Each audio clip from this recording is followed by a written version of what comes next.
what we're really seeing is the end of the American empire. And a lot of this relates not just to the military side of America, but also relates to letting the manufacturing sector run down.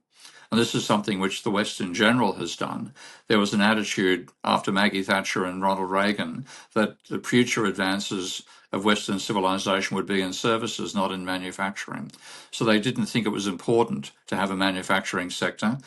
There was decisions to let manufacturing itself move to third world countries, including at the time China, and that we can maintain the design facilities in America. So we design in America and build in China.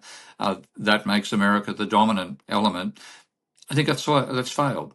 China has managed to industrialize and develop not just the manufacturing capability, but the design capability as well. We are in the middle of a transition from a period in which America was the dominant economic and political power on the planet to where China is. And these things are always messy. And I think America, this is the end of the American empire. It's the beginning of Chinese economic and political domination of the planet. And the ironic thing is, and this is something which, to me, it's ridiculous, is that this should be the year that America celebrates its 250th anniversary. It's 250 years since the foundation of the American state, 1776 to 2026. This should be a period of celebration of that 250 years. You don't even see a mention of it, even from Trump, ironically. You would imagine that somebody who's as egotistical and narcissistic as him would love to be the president for the 250th anniversary. But rather than doing that and riding that publicity wave, he started this ridiculous, unnecessary war. And I think it means that the American empire is ending after 250 years. Oh, yeah, there's no return. If you call normal what applied before the invasion, the war against Iran, then normal will never return. And there's many factors behind this. For a start, previous military failures by America took decades. This failure is taking months. Okay.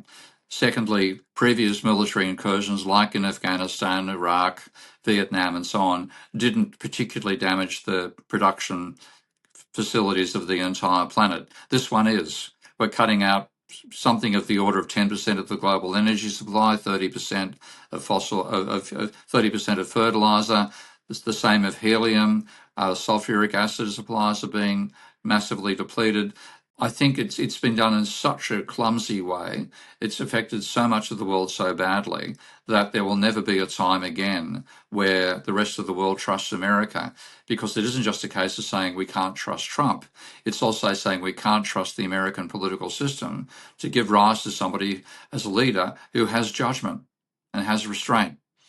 And on that basis, you do not allow a wild card like America to dominate the planet anymore. And as whatever people might think about the leadership of China and China's potential for expansionist policies, they, I think, are going to say anything is better than a system which can throw up somebody like Trump.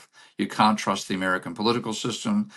Not only can you not trust Trump, you can't trust the American political system in the future. So America's status has been massively diminished by this. I don't think it'll ever recover.